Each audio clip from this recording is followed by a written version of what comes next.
వెంకటరెడ్డి గారు, లిక్కర్ స్కామ్‌కి సంబంధించి మనం చూస్తూ ఉన్నాం.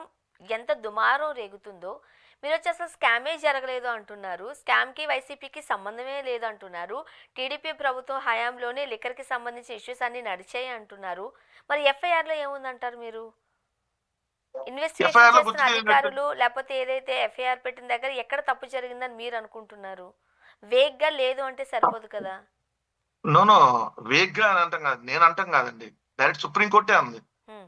సుప్రీం కోర్టే మీరు ఉద్దేశపూర్వకంగా మీరు ఈ రోజు పత్రికలు చూడండి. ఉద్దేశపూర్వకంగా ఒక రాజకీయ ఉద్దేశపూర్వకంగా ఈ కేసు పెట్టినట్టుగా అన్నట్టుగా అనిపిస్తా ఉంది. ఈ దీనికి సంబంధించి అసలు మీ దగ్గర ఉన్నటువంటి ఎవిడెన్స్ ఏంటని అడిగింది. ఇప్పుడు జగన్మోహన్ రెడ్డి గారి ప్రభుత్వం ఉన్నప్పుడు నిజంగా లెక్కర వల్ల ఆదాయం ప్రభుత్వానికి ఏమైనా తగ్గి ఉండుంటే, ఇదిగో పలానా వాళ్ళకి లాభం చేకూరింది, అందుకని ప్రభుత్వానికి ఆదాయం తగ్గింది కాబట్టి ఇదిగో ఇక్కడ స్కామ్ జరిగిందని వాళ్ళు చెప్తే దానికి సంబంధించి మనం మాట్లాడొచ్చు. ప్రభుత్వానికి అమాంతం ఆదాయం పెరిగింది, తాగే వాళ్ళ సంఖ్య తగ్గించింది ప్రభుత్వం, హ్మ్. తాగే వాళ్ళు తగ్గారు, సేల్స్ తగ్గినాయి. బట్ ప్రభుత్వ ఆదాయం మాత్రం 1 సెకండ్, ప్రభుత్వ ఆదాయం మాత్రం 36,000 కోట్లు పెరిగింది. మరి 36,000 కోట్లు పెరిగినప్పుడు స్కామ్ ఎలా జరుగుతుంది? రెండు, మేమేమన్నా పనికి మాలినటువంటి పిచ్చి బ్రాండ్లు మేమన్నా తీసుకొని వచ్చామా? ఇప్పుడు చంద్రబాబు నాయుడు గారి ప్రభుత్వంలో జోన్స్ చూడండి, ఇక్కడ మీకు డిస్ప్లే కనపడుతుంది. హ్మ్. బెంగళూరు బ్రాందీ, ఇది బెంగళూరులో ఉండదు. ఆంధ్రప్రదేశ్ లో చంద్రబాబు నాయుడు గారు తెచ్చిన కొత్త ఏదైతే బ్రాందీ కంపెనీ, ₹99 ఇది. దీని తర్వాత ఇది చూడండి, ఇంకోటి సుమో విస్కీ, టాటా సుమో కాదండి, చంద్రబాబు నాయుడు గారు తెచ్చిన ₹99 చీప్ లిక్కరు. ఇది ఒక పిచ్చి మందు.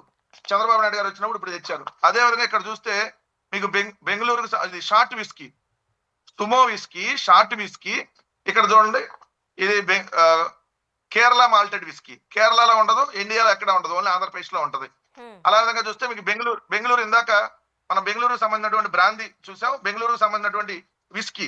ఇట్లా ఈ పిచ్చి బ్రాండ్లన్నీ తీసుకొని వచ్చి ఈ రోజు చంద్రబాబు నాయుడు గారు మరి ఎవరికి లబ్ధి చేకూరుస్తా తీసుకొని వచ్చాడు. నేను క్లియర్ గా ఓపెన్ ఛాలెంజ్ టు ఈ కూటమి ప్రభుత్వం, మీరు నిజంగా మీకు దమ్ము ధైర్యం ఉంటే విత్ ఎవిడెన్స్ ఇదిగో మా దగ్గర ఇదని చూపించండి, దాని మీద మేము సమాధానం చెప్పడానికి సిద్ధంగా ఉన్నాం. మీరు జగన్మోహన్ రెడ్డి గారిని అరెస్ట్ చేయాలనేటువంటి లక్ష్యంతో జగన్మోహన్ రెడ్డి గారి చుట్టుపక్కల ఉన్న వాళ్ళందరినీ అరెస్టులు చేసేసి సో ఏదో ఇక్కడ జరిగిపోయిందని చెప్పి ప్రజల్లో తీసుకెళ్లాలనేటువంటి కుట్రపూరితంగా మీరు చేస్తున్నారనేది క్లియర్ గా కనపడతా ఉంది. మా ప్రభుత్వంలో లిక్కరకు సంబంధించి ఒక కొత్త బ్రాండ్ తీసుకురాలేదు, ఒక కొత్త డిస్టిలరీ తీసుకురాలేదు, ఒక బెల్ట్ షాపు లేదు, ఒక ఒక పర్మిట్ రూము లేదు. ప్రభుత్వమే నాణ్యమైనటువంటి మద్యాన్ని ప్రభుత్వమే ఏదైతే లిమిటెడ్ గా ప్రజలకు అందించింది. కానీ ఈ రోజు విచ్చలవిడిగా ఎక్కడికక్కడ బెల్ట్ షాపులు, ఎక్కడికక్కడ పర్మిట్ రూములు, స్కూల్ పక్కన, ఏదైతే హాస్పిటల్ పక్కన, అదే విధంగా మీరు చూస్తే టెంపుల్స్ పక్కన ఎక్కడికక్కడ మీరు ఈ రోజు విచ్చలవిడిగా మద్యాన్ని ఏర్లై పారిస్తూ సిండికేట్ అయి మరి దోచుకుంటున్నారు.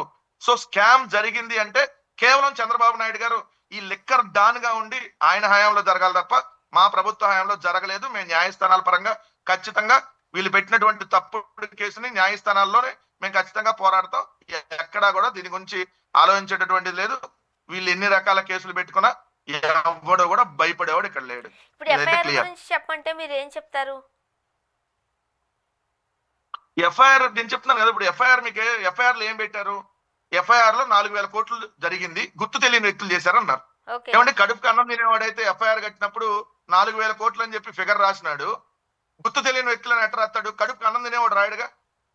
ఎఫ్ఐఆర్ అంటే ఏంటి?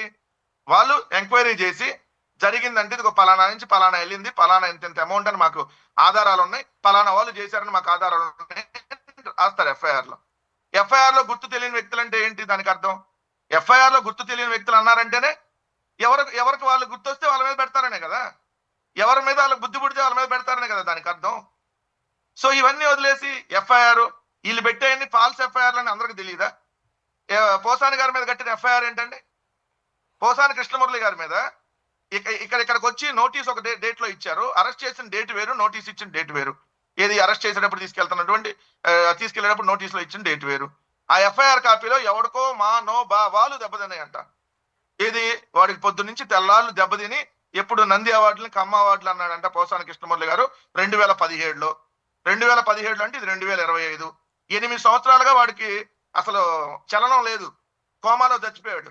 ఇప్పుడే లేచి బతికాడు. ఇప్పుడు మనోభావాలు దెబ్బతిన్నాయి. ఆ జనసేనకు సంబంధించినటువంటి మనీ అనేవాడికి ఇప్పుడు మనోభావాలు దెబ్బతిన్నాయి. ఈ 8 ఏళ్ళు చచ్చిపోయాడు అతను. బతికి లేడు. ఇప్పుడే మళ్ళీ దేవుడు బతికిచ్చాడు అతన్ని. ఇప్పుడు మనోభావాలు దెబ్బతిని ఇప్పుడు కేసు పెట్టాడు. మరి చెప్పండి, మీరు ఏం కేసులు, ఈ ప్రభుత్వం ఎట్లాంటి కేసులు పెడుతుందో? సోషల్ మీడియాలో పోస్ట్ పెడితే కేసు, అమ్మఒడి ఎందుకు ఇవ్వట్లేదంటే కేసు, నీకు 15 నీకు 15 నీకు 15 అని చెప్పి ప్యారడీ చేస్తే కేసు. మరి ఇవన్నీ చేస్తున్నప్పుడు ఇది ఫాల్స్ కేసుగా ఏమంటారు?